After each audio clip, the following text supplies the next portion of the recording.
Well, good morning, everyone, and welcome to Two Qs with Lisa Ward. I am your host, and today our guest is Miss Melanie. So, Melanie, why don't you go ahead and introduce yourself? Hi, Lisa. Thank you for having me.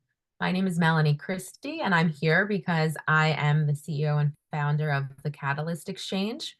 I run an executive coaching and business strategy business, and I focus on executive leadership, organizational strategy, organizational behavior, and I coach a lot of other CEOs and business leaders in how to enhance their leadership strategy with the goal of increasing their revenues and increasing their client pipelines.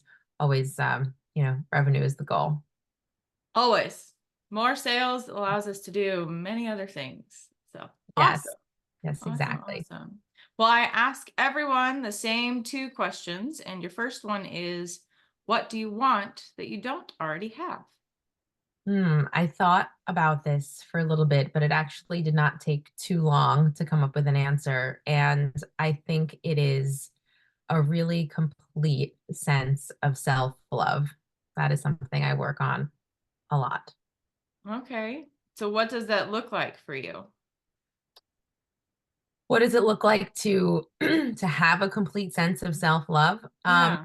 I think it's just a complete trusting in myself and in my authenticity and not a reliance on external validation. I think really being able to separate the external validation has a place to make you feel recognized and accomplished, but it's not who I am as a person.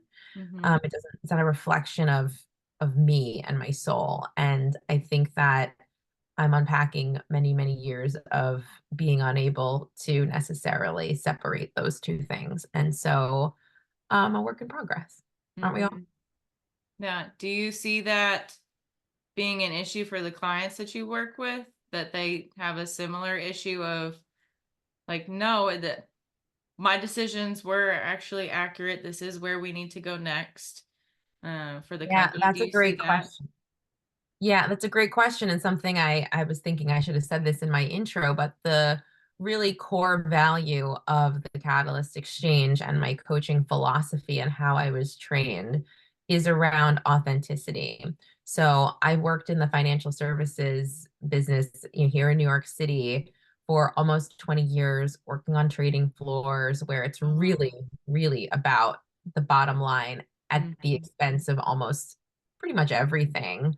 um you know so we kind of things are better now, but growing up when I started in the business, definitely a lot more um intense and a lot less feelings, and it's still very aspects of it are still very old school. But I knew that when I started this business almost a year ago now, and I had personally been coached for over a decade, I really just started to get in touch with my own authenticity. And that's when I started unpacking this process of what's actually the real me versus the me that has just been glorified and praised and recognized and rewarded from being in this achievement type of culture. So I work with a lot of clients who are in a similar boat. The things that have gotten them to their leadership positions are the things that are valued typically in a type A financial services revenue driven culture. Not all my Mhm. clients are financial services, but real estate, technology. I mean, basically businesses that are not the warmest and coziest businesses, but they reach these levels of leadership. And this happened to me as well, which is now you think, okay, I'm going to lead authentically because I've reached this point in my career. And then it's like, oh, that's not who you are is not actually valued. Keep being the thing that Mm. got you here, and it's almost the opposite of what got you here won't get you there, which is true. But I think from an authenticity standpoint, I see a lot of clients who reach, a high point in their career only to realize they weren't really valued for who they are as a person. And I say that because I started coaching, or I started becoming coached when I was getting into leadership positions. And through my first promotion to leadership positions and growing into higher management, that's when my coach, I think, just saw something in me and suggested that I take the coach training. So I've done um, almost 1,000 hours of coach training and coaching clients, and now I have my own practice. Um, it's I see that there's a lot of people who reach this point and have trouble channeling their own inner voice to lead others. And so that's kind of my passion. Hmm. Your coach, was that an external person or was that somebody internally, like another mentor of a It higher was up? somebody that I hired externally out of Okay. pocket Yeah. for my own personal development. I've always been very interested in personal growth and development. So I think that's part of it. And I was at a really tough point in my career at the time, and she changed my life within just a few short weeks, honestly, within 3 weeks. Wow. Just energetically, the shift that she made in me was so profound, um, that I had really just bought into it right away. And I mean, I can talk about that for a second. To kind of back up to the history of it, but I had been working at a place, I'm recognizing this is public, but I'm working at a place that was just really tough on me and not really what I had expected it to be when I joined. And I was working almost around the clock Mm. and wasn't happy. And I felt that I had sacrificed a better job to take on this risk, and had a lot of regrets about that, for how miserable I was in this job. And so I had met this coach, and she really just in a few weeks showed me how to basically get my head out of my own ass, which is to kind of pick myself up off the ground, stop feeling like a victim, stop feeling like my story had already been written for me. Oh, I left that job. I'll never be able to go back. I'll never make as much money as I did when I stayed. Mm-hmm. And really also gave me practical tools to go out and network and leverage my network that I had built at that point in my career. And I had recruiters tell me, you'll never, make this much money like going back in because Oh, you left and you took wow. this risk. And just basically saying that I was behind and I'd have to start over. And that was the biggest source of regret, that I had regressed. And literally within 6 weeks, I had three job offers for well over what I was making before, because I had just shifted my energy and really believed my own story. So instead of my story being, I took this risk, it didn't work out, I'm now behind, I'll never catch up. I changed my story to, I took this risk, I learned all these things, I met all these amazing people, I've done something no one else my age has done. Therefore, I am actually further ahead than Mhm. most people my age. I think I was maybe 27 or 28 at the time. I was quite young. Whoa. Yeah, I would say Yeah, so. I was quite young. And then I joined another company, and large financial services company.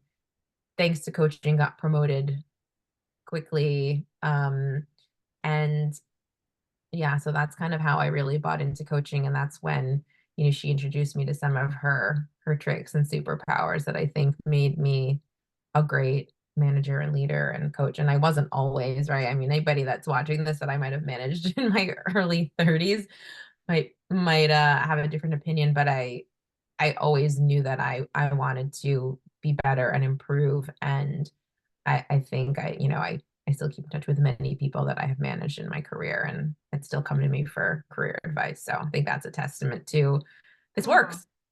And I yeah. want to do it for other people. Yeah. No, that's amazing. It's hard when you've got external voices, external whatevers telling you, no, you're not going to accomplish anything. Like that's hard to filter that out, focus on, no, I can do this, especially if, like, I just think of like social media, we're comparing ourselves to other people. Well, if nobody's actually done this, there is no comparison or benchmark. So that is scary that you went ahead and like, no, I am qualified to be here. I do deserve X number of amount per paycheck. Let's Yeah, go.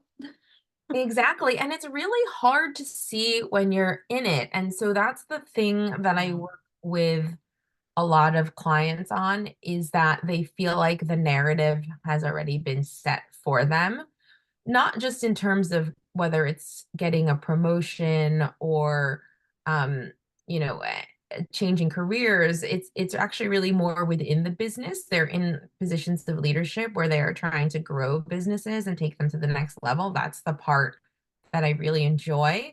But they might felt that been given a tough hand, or they might have some difficult employees on their team, or they feel like their business is like the redheaded stepchild of the business, and feel like there's already a narrative that's written for them. I hear of the I'm a woman, so they already think this. Mhm. And the you're giving away your power when you do that. And it's so easy for me to say, or someone external to say, particularly when I still work with my own issues of self-love and controlling my own narrative. But I really work with clients on being able to, for themselves, control their own narratives so they can come from a place of authenticity. How do you match that authenticity with the values of the organization that you work for?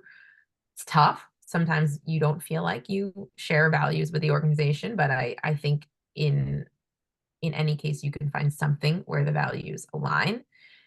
And that's really the most surefire way to then inspire your teams and people that you feel like are underperformers to step up and do what you need them to do. Because that's the other thing I coach people on, is how do I work with people who might not have the same motivation, they just clock in for a paycheck. Mhm. It's about value alignment, and I love that part where a manager can click in with an employee that they feel like they might not be getting the most out of for whatever reason, or working with two employees that might act like lone wolves and don't know how to work together, and channeling that energy because you're now tapping into their values. You're curious about Mhm. somebody else. So you're curious about what motivates them and makes them tick. And even if it's different for two different people, you might have one person that's really motivated by recognition and another person that's really motivated by work-life balance. And those are two very different things to have in people. And someone who's motivated by recognition might seem more like the go-getter than the one who's motivated by work-life balance. But when you really start to understand what are their values, you can come together and recognize that they can actually help each other succeed, and ultimately bring more productivity to the business. Yeah. And I like to try to do that from a place of what's authentic to the leader, and also how do you bring out what's authentic in the people that work for you.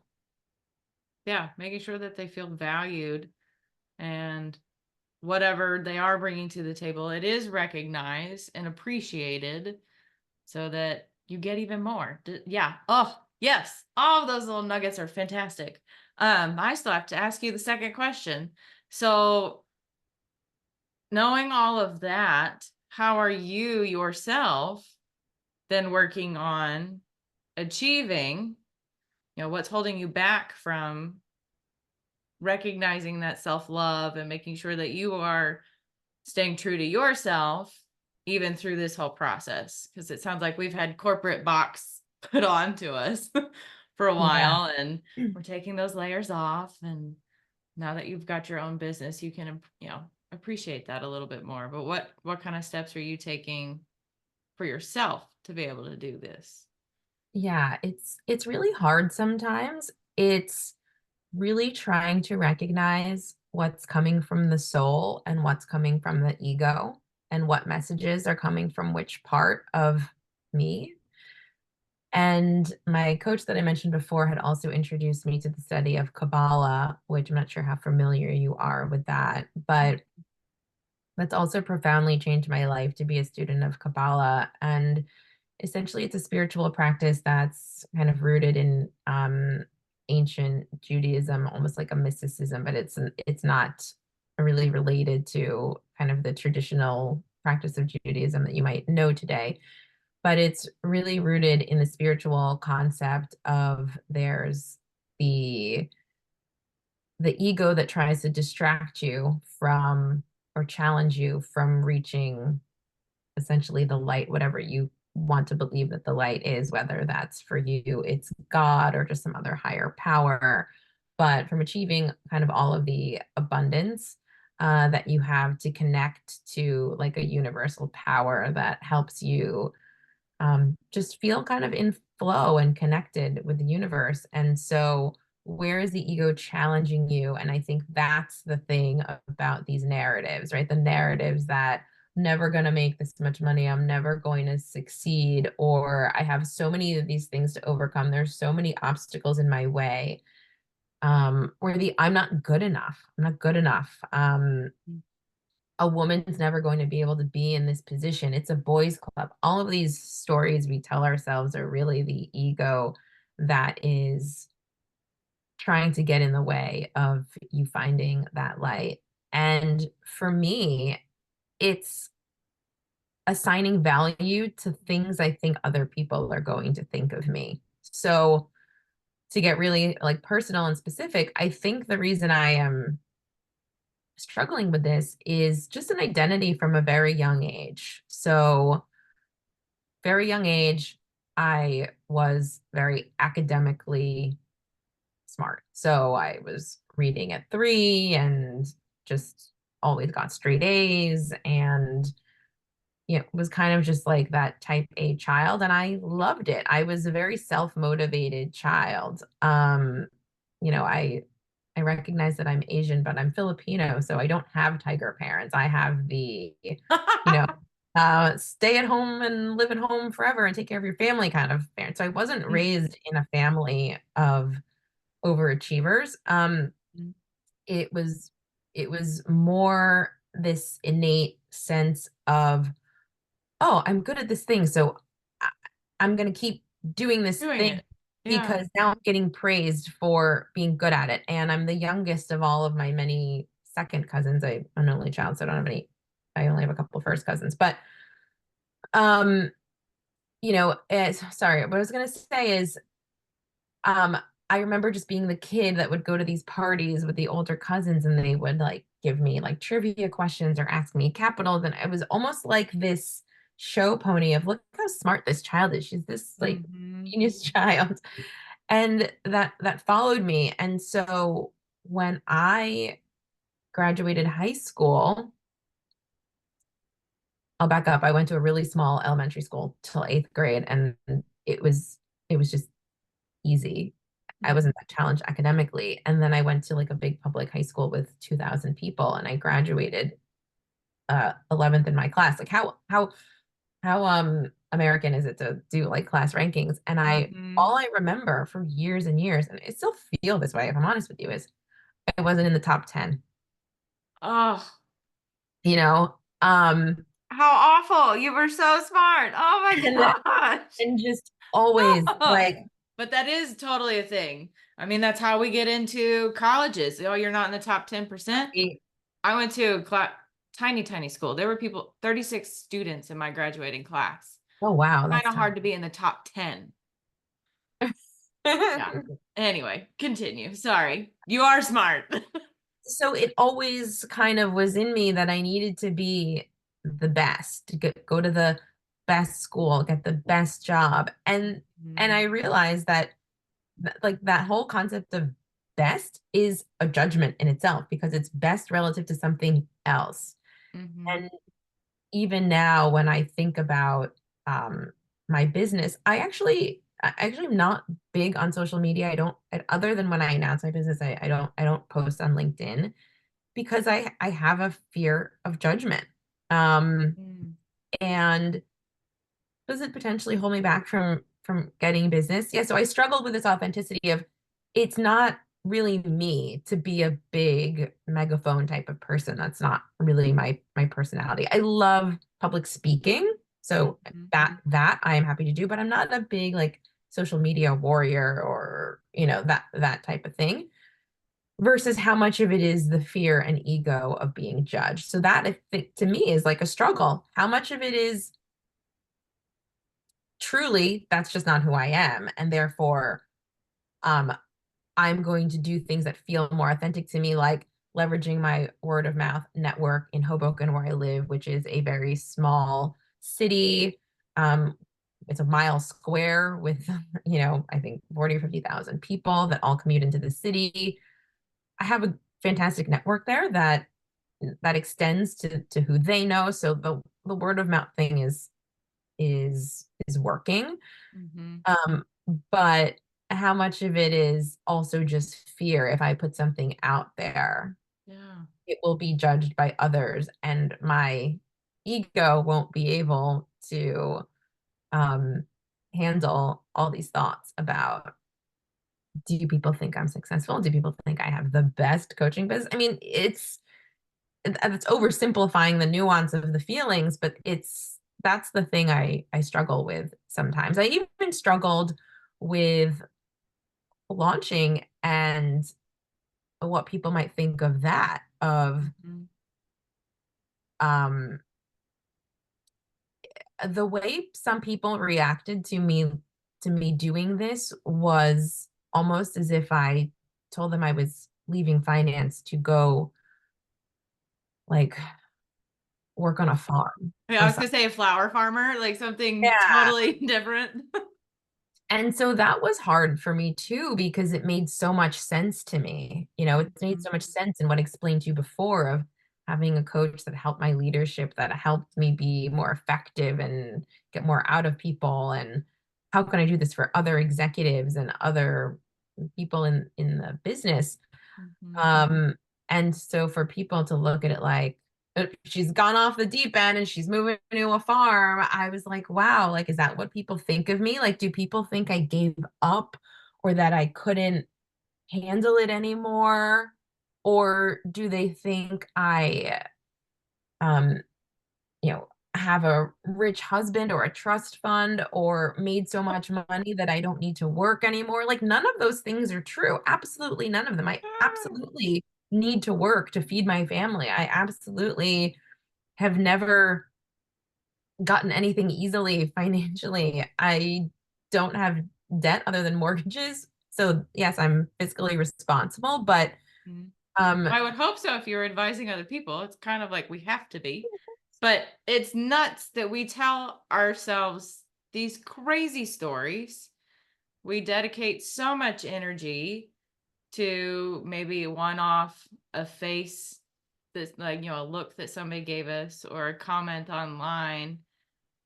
Yet most of that's all in our head. It actually doesn't exist. Why mhm. do we do that?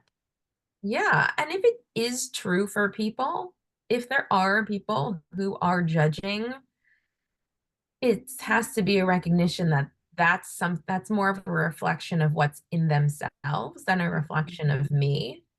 And who cares about those people anyway? It's so much easier said than done. I would be Oh, lying yeah. if I didn't say that I still had these thoughts of what are people going to think of me? But when I go back to my values and what's important to me, the reception I get from people, even when I talk to corporate executives who are still a little bit skeptical about bringing coaching into their organizations, when I'm speaking from my truth and my story of how I got to where I am, I've not had a single person not just be like, I love your story. It makes so much sense because I'm controlling the narrative. I'm speaking my truth.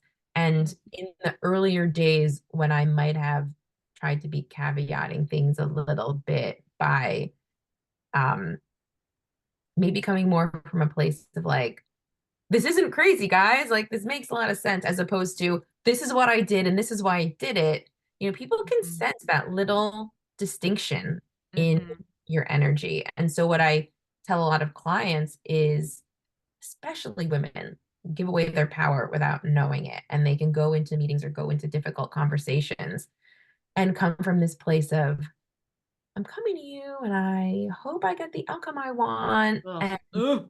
that's the energy. And they can say it so professionally and so polished. And if you're recording it on a video, you might not even be able to discern the difference. But I know from talking to them, they're coming from a place of, I'm giving you my power because I hope that I get the outcome I want. Instead of coming from a place and saying the same thing and saying, here I am, this is what I know to be true, this is what I think. Mhm. And if you disagree with it, I'm open to having a conversation.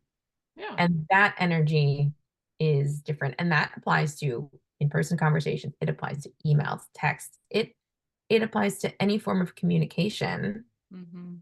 And sometimes I even tell clients and I tell myself, sometimes that energy is like a little portal. It doesn't mean you have that energy all the time. Sometimes my feelings or ego or mood or hormones might waver, and there might be moments in the day where I feel very apprehensive or very anxious about the outcome I want. But then I might have a moment in the day where I'm like, nope, I know this is to be true. And that's the moment you go, I'm going to go to the keyboard. I'm going to go pick up the phone. I'm going to have this conversation now, because that's, you have to sort of time it, you know? Mhm. Yeah, do you have a way when we're working with clients to how to recognize that and maybe prolong that period within the day so that you can be more effective and get more things accomplished? Great question. So I think one of the things, it's almost inverse, which is there are triggers that they have when they start to go down the dark Mm, thoughts. mhm. And when you recognize that, to stop it before you go down the hole. You And spiral. You're therefore done. you can stay in the positive place for longer so your mind doesn't spiral. And when you recognize what your triggers are, sometimes it's a specific person or sometimes it's a specific thing someone might say to you. Um, Sometimes for some people, it's just lack of sleep, or Mm, they mhm. didn't get their workout in that day and they recognize and they say, oh, okay, this is how I think when this happens. Therefore, I'm just going to stop it now. I'm going to pause it and come back to this later, or think about this in this other way, or think about it from a place. Visioning is a really powerful tool as well, where you are actually taking a moment to vision the outcome you want. Um and it's not necessarily outcome oriented, it's actually feeling and emotion oriented. So you can feel how you feel in your body when Mhm. that outcome is achieved, because when you actually attach to the outcome, that's when you stress the energy in the universe by saying, oh, I need this thing to happen, I need this thing to happen, I need this thing to happen. And when that doesn't happen, you can go off the rails because the thing you want it to happen didn't happen. Instead, you channel thinking about the outcome so you can think about how you feel when you get it. So you know you can stay true that no matter what the outcome is, you can channel the feeling you have to Mm, continue to negotiate or continue conversations, or know that that feeling you have will happen as long as you just let things flow and conversations flow and the universe mhm, flow. mhm. And There's I see this something happen in business all the time. yeah, mhm. Something you just said where it's, I know that I'm off. I'm going to put this like project on hold. I'm going to not continue instead of powering through just to crank it out. Oh, I think if we all listen to that inner voice and recognize, be more self-aware, so many like miscommunications would be completely avoided. Like that's not just work related. That could be with friendships, with parenting children. It's like, nope, we're gonna not go it down that. We're not going down that path. Or even just in relationships, just nope. 100%. And an The analogy, world would be a better place. it's very challenging. And the thing is about the ego getting in the way of you finding your really soul messaging, it's kind of like watching a movie. A movie's not interesting if there aren't challenges. No one wants to watch Mhm. an hour and a half or 2 hours of a movie where everything's just going great. So, of course, like, the life's challenges and your ego challenging you are actually meant to keep life interesting.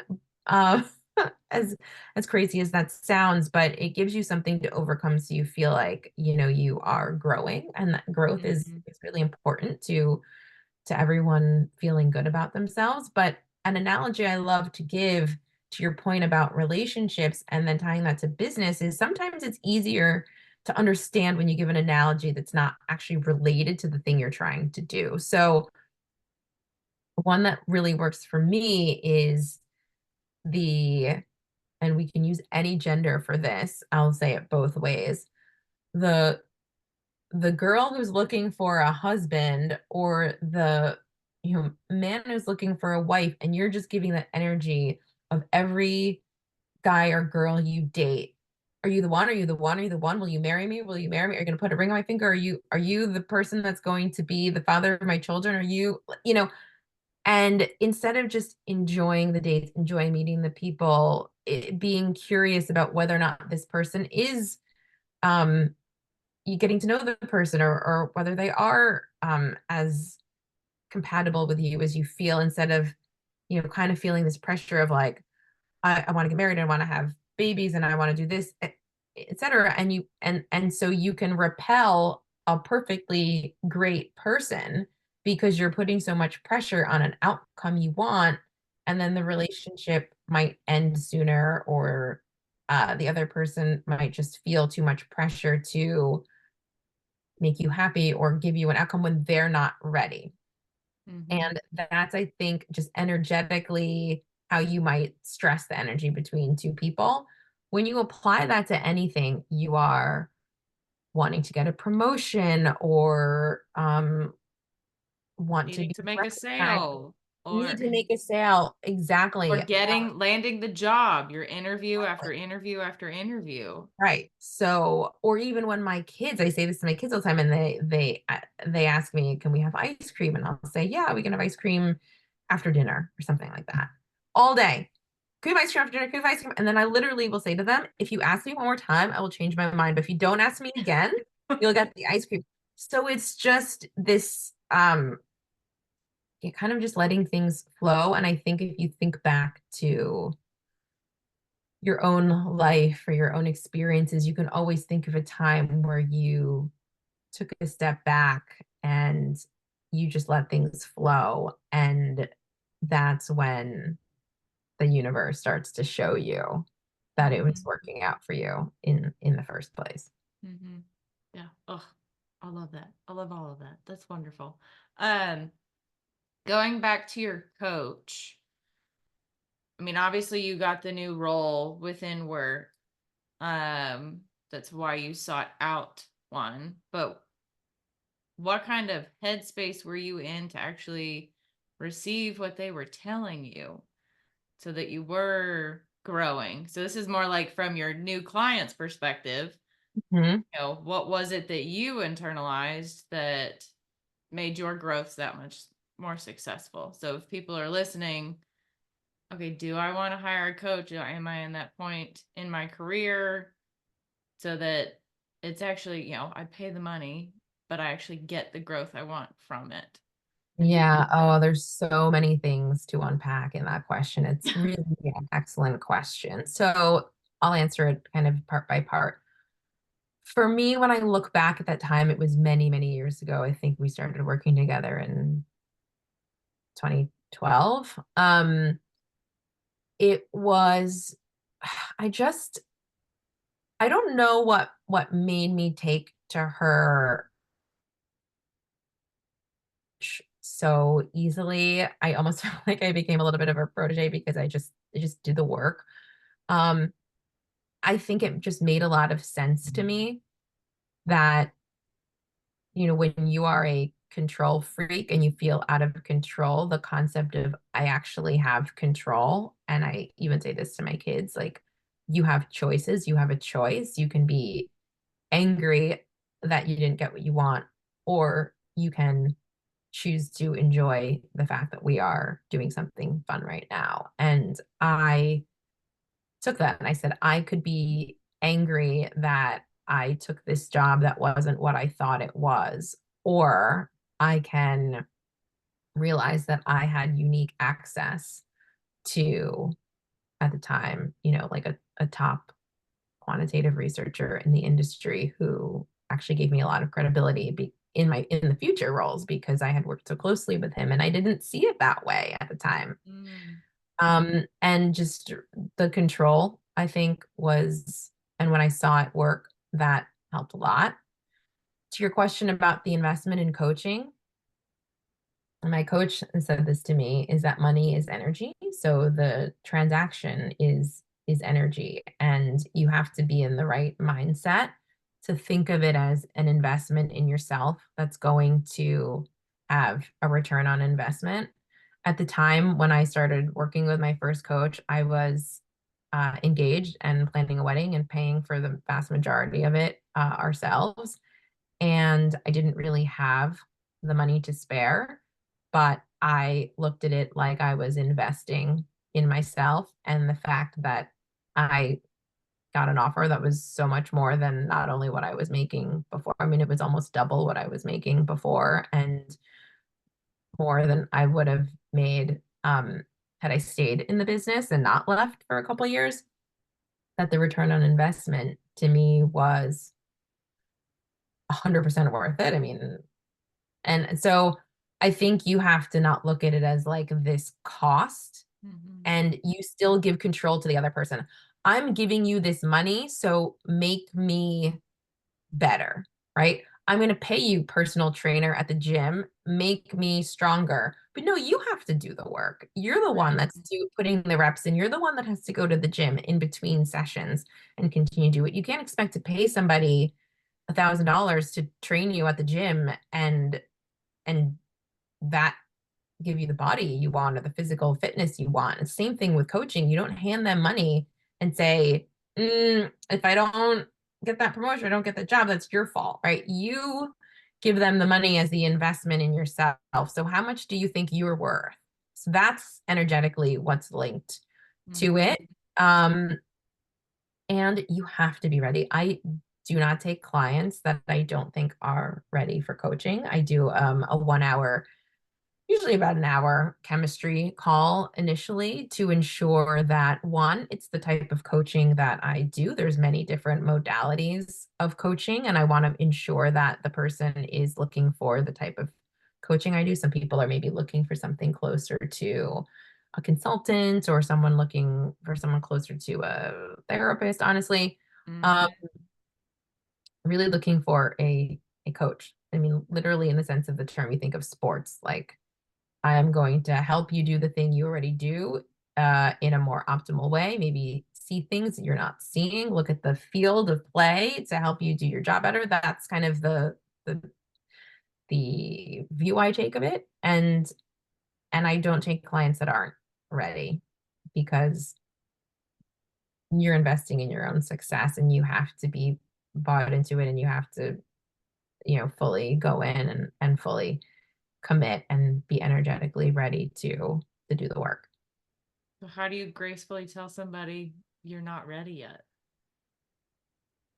Um, Or does that happen often? well, I don't necessarily tell them that they're not ready yet directly to their face. I might say something like, think about it, take all the time you need.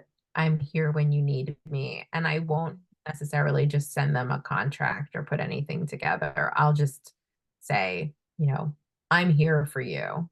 And Mhm. that's the case for many people. I mean, I'd say that to many people. So it's just they just continue to be a prospect. And I might check in with them every once in a while and say, hey, thinking of you, how are you doing? Here for you. Um, again, not putting pressure on the sale or the outcome. And yeah, could I be just like making more money by taking on any client that's willing to pay me? Yeah, of course. And I'm sure a lot of people do that. You got to pay the bills. Mhm. But I think that quality over quantity, I have to stay true. I'm a better coach if I stay true to um, the type of coaching that I think is the most effective. Mm-hmm. And that's probably, I think, in any industry, it's finding the right fit and not being desperate to have to take on every sale.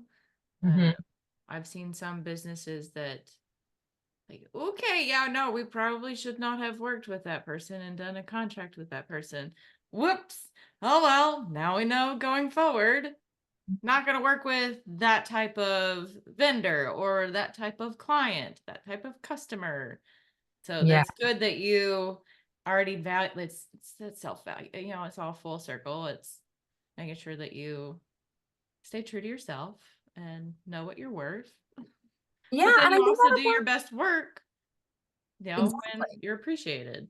That applies to business as well. And I think this is where coaching was really helpful from a practical sense. It wasn't that the coach necessarily told me this directly, but I think just working with her, I embodied this in my sales process. I mean, I ran sales teams, I was a salesperson, and I very much was um the salesperson. I covered the largest accounts and earned the most revenue, but I really came from a place of this is the price of the services because we have the best thing. This is why we have the best thing. This is why it's going to help you solve your problems.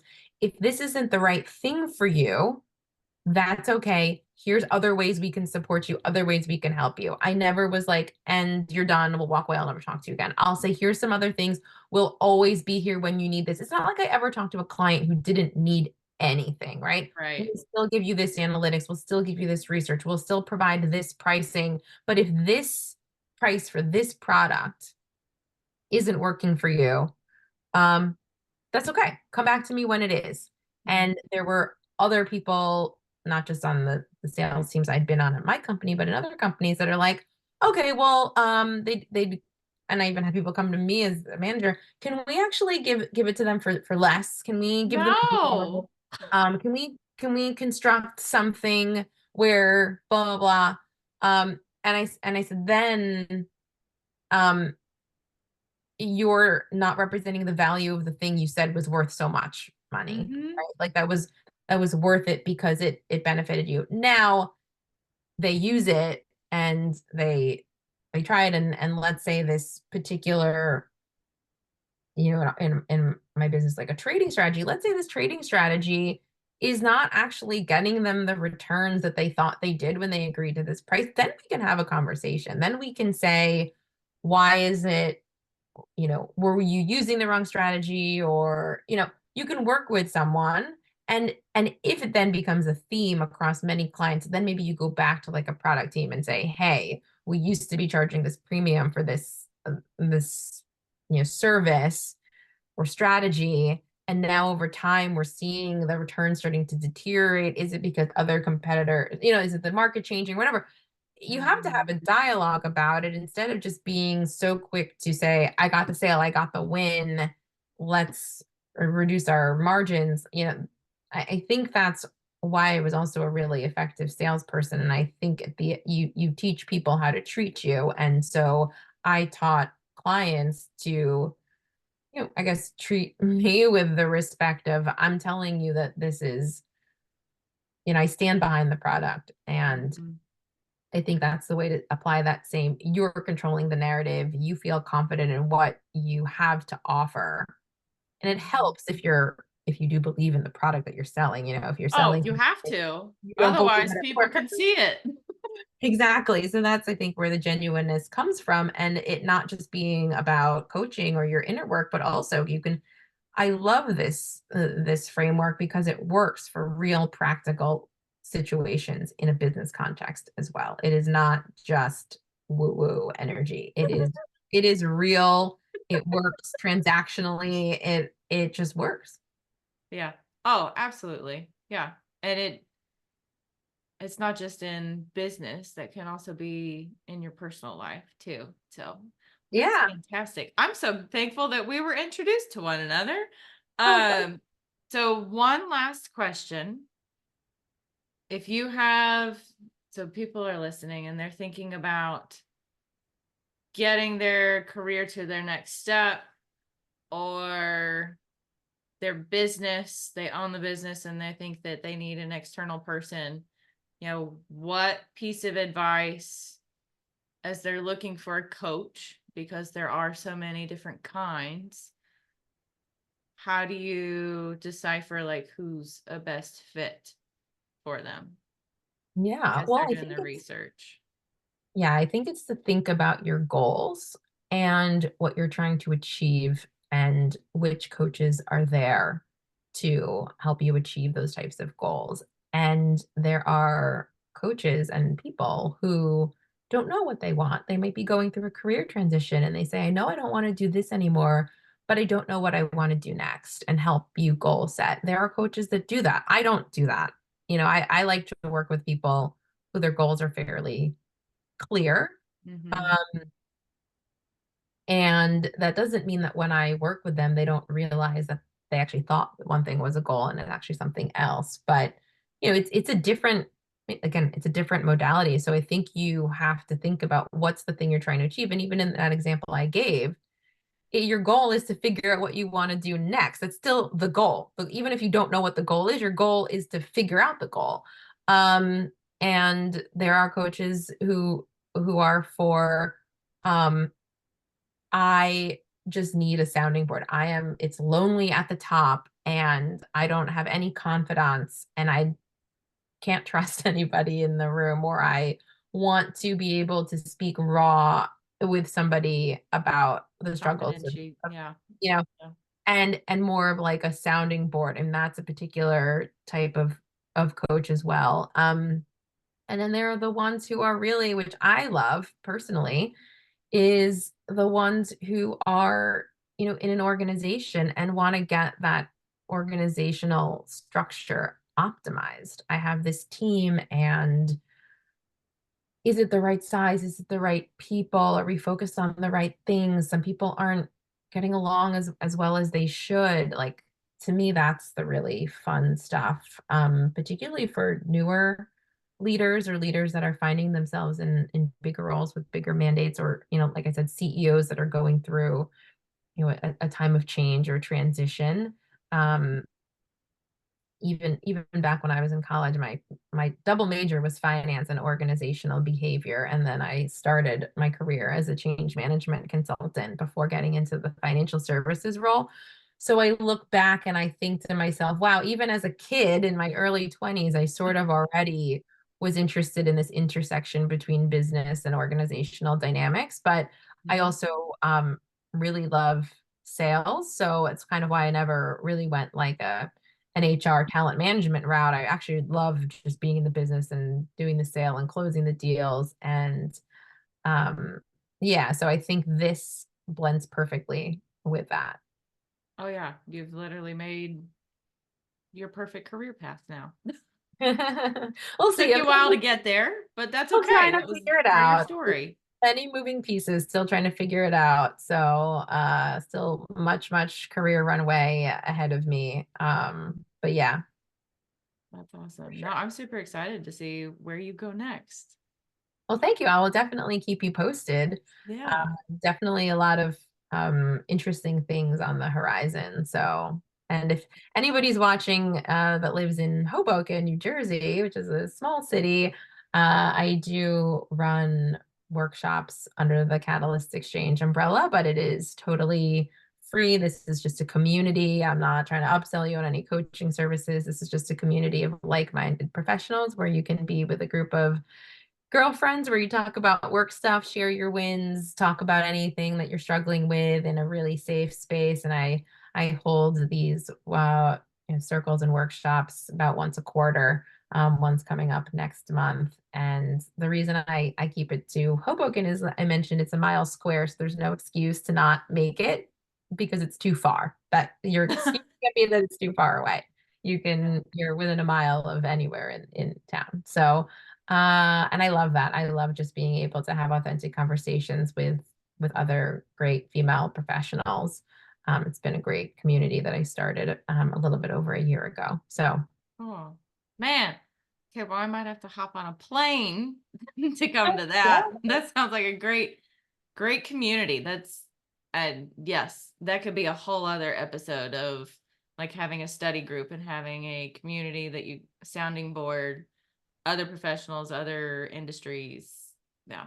So we might have to bring you back on and we talk about Yeah, I've that. always wanted to have, feel a part of a community. And I actually love the Kabbalah community, but it is just logistically so far for me to get to now that I'm in Hoboken and it's on the east side of Manhattan. So it's tough. And now I have kids. So I was like, how do I build a community here? And when I moved to Hoboken, oh my God, 6 years ago now, I was like, I don't know anybody here. And I feel like I'm missing this connection. All my friends have moved to all different places. And so I thought, how do I get this authentic connection where I can talk to professionals without a name tag? Who are you? Where do you work? What do you do? Again, that judgment that comes with what's Hmm. your title, what's your position, what brand do you represent? And this is just, you're just you. I'm just Melanie. You're just Lisa. We have in common that we're working professionals, but other than that, we are just who we are. And we bring that to the table. So again, authenticity is sort of the theme.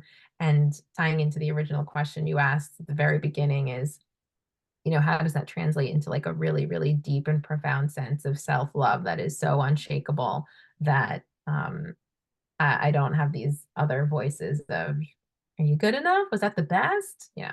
So Hmm. Hmm. Absolutely wonderful. Well, thank you so much for your time yeah, today. Had so thank much you. fun chatting with you and hope you all log in for our next episode. Thank you. Bye.